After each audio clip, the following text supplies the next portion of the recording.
Delivery అయిన తర్వాత periods ఇర్రెగ్యులర్గా వస్తున్నాయి. ఆ తర్వాత ప్రెగ్నెన్సీ ఏమో అని భయపడి టెస్ట్ చూసుకుంటే నెగిటివ్గా ఉంది అని మన ఆడియన్స్ ఒకళ్ళు అడిగారు.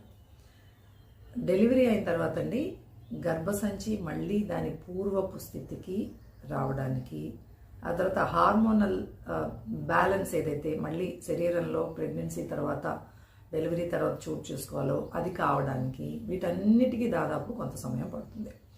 సో బ్రెస్ట్ ఫీడింగ్ ఎక్స్క్లూజివ్గా చేసే మహిళల్లో యూజువలీ పీరియడ్ ఇర్రెగ్యులారిటీస్ ఎక్కువ ఉంటాయి.